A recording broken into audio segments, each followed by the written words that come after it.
Morning guys, meron po sa atin dinala na City 125 Baja. Yan. Ito po ay papalitan po ng block. Ito po ay galing na sa ibang mekaniko. Sabi po dun sa may-ari ay papalitan yung block. Pero yung block pong original ay walang tama. Nandito po yung block. Ito po yung block nya. Pinapalitan po ng unang mekaniko. Pero tutusin po, wala pong katama-tama yung block. Ayan. Hindi ko lang po alam kung ba't pinalitan ng may-ari. Nung mekaniko unang gumawa. Ngayon po, pinagagawa po ni tatay. Kasi yun po ay nagkaroon ng tagas. Ayan po, tumagas na. Pati po doon ay ang lakas po ng tagas. Kaya po, pababalik po ni tatay yung may-ari. Ayun po. Yung may langis din daw po doon. Pati po yung barbula niyang stock, ibabalik po natin. Kasi yung barbula po niya, wala rin naman pong tama. Ito po siya. Ayan. Puro carbon lang siya, pero linisin lang po ito. Pero wala po siyang tama. Ayan. Kita nyo naman po pag pinaikot siya, hindi po siya nawigil. Dapat po may wigil yan kung may tama po yan.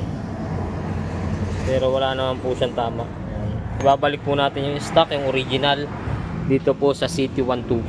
Ayan. Atin po simulan ng baklasin to. Hindi ko na po napakita kanina yung pagbabaklas kasi marami po kanina kaming ginawa. Kaya po atin pong ngayon sisimulan na yung pagbabaklas ng Baja 125. Let's go guys.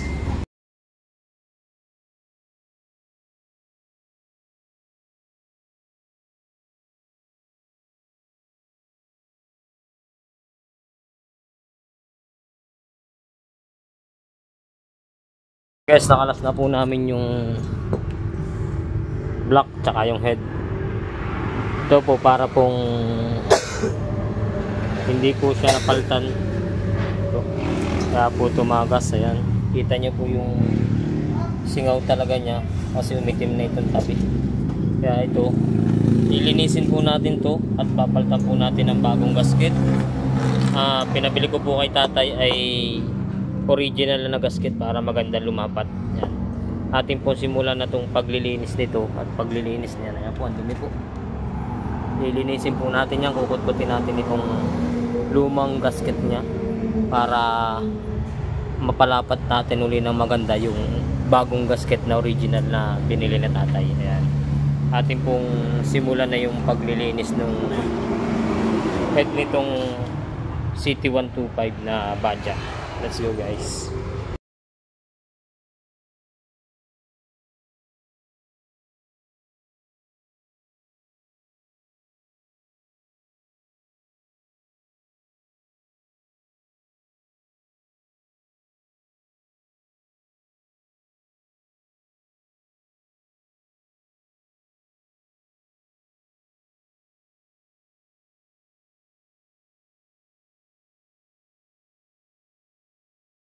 Guys, yung pong block, yung pong piston na yun, yung po ay luma, stock po yun.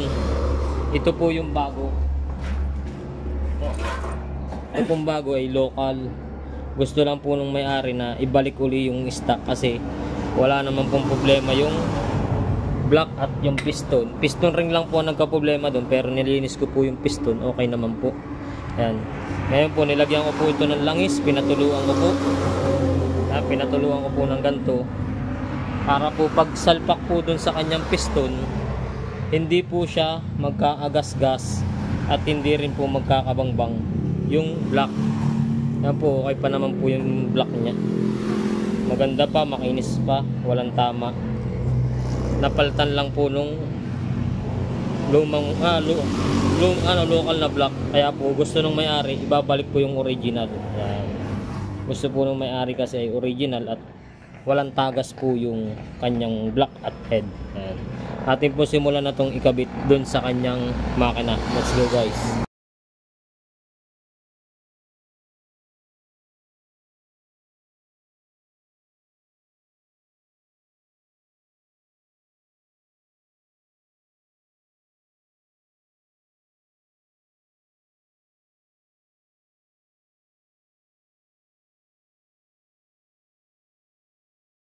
Guys, ito yung head niya, nilinis ko na. Ngayon, yung pong pag-check nung barbula, kung singaw o hindi, ganito po ang ginagawa namin. Kumukuha po kami ng gasolina, nilalagay dito sa bote, tapos po sasalinan dito. Titingnan nyo po kung may natagas po dito. Yan. Pero wala pong tumutulo sa kanya, ibig sabihin po good ito, wala akong problema. And doon naman po sa exhaust, ganun din po, lalagyan din po natin ng gasolina yung exhaust.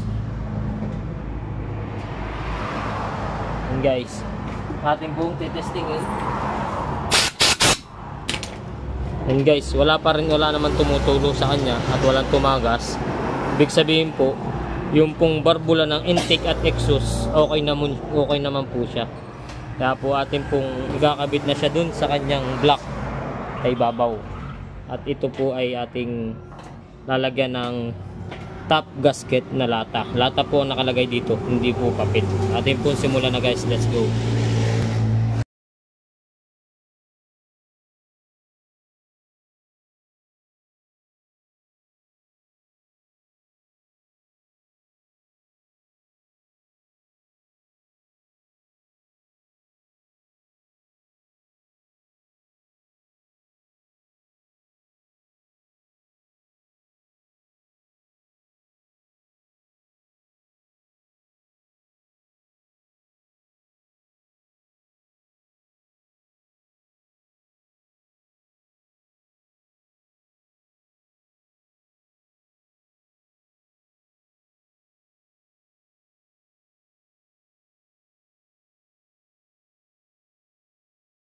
Kabit ko na po yung block, head, piston at saka yung mga tangke nya. Na-tune na po na rin po. Ngayon atin naman titestingin ng paanda rin siya. Atin muna bago paanda rin, sipahin po muna natin ng ilang beses na patay yung susi para sumampa muna yung langis. Atin po simulan na guys.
Guys, umaandar na siya, okay na siya.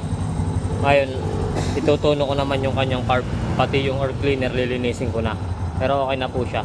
Atin pong simulan na yung paglilinis ng air cleaner at saka ng timing ng kanyang carburetor. Pero okay na po siya, umaandar na siya. Yan.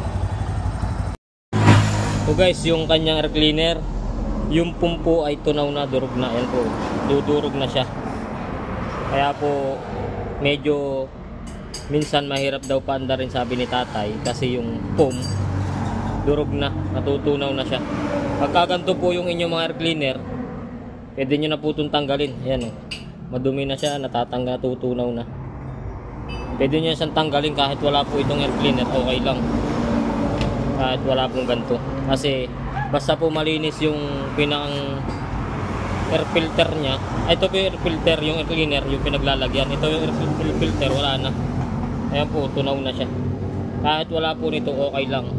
Basta po yung pinang air cleaner nya malinis at hindi papasok yung dumi sa carb. Kaya atin pong sisimulan yung paglilinis doon sa air cleaner nya. Let's go guys.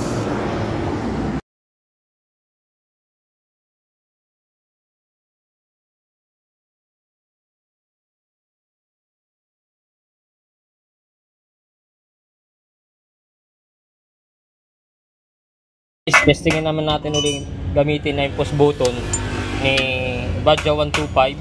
Ayan. Ayan guys, isang pindot lang, umandar na siya. Ayan po guys. Yan po ay buhay pero tahimik lang. Bumbayin po natin. Okay na po, umaandar na. Yung pong makina, dati po sabi ni tatay walang galit, ngayon meron na. Ayan na si tatay. Tatay, maraming salamat sa tiwala at dito nyo dinala sa Jumps Motorcycle Parts yung inyong motor. Ayan. Okay na po yung motor ni tatay. Si tatay masaya na kasi okay na yung kanyang motor. Ayan. At hanggang dito na lang po yung video namin. Pa-like and share at pa-follow po ng aming page. At yung gusto po magpagawa sa Jumps Motorcycle Parts, matatagpuan po sa Purok 1, Barangay Bukuan, Lucena City. Tapat po ng Contest Bake Shop. Ayan po, at saka Windies. Ayun po yung PTT. Hanggang dito na lang po yung video namin. Maraming salamat.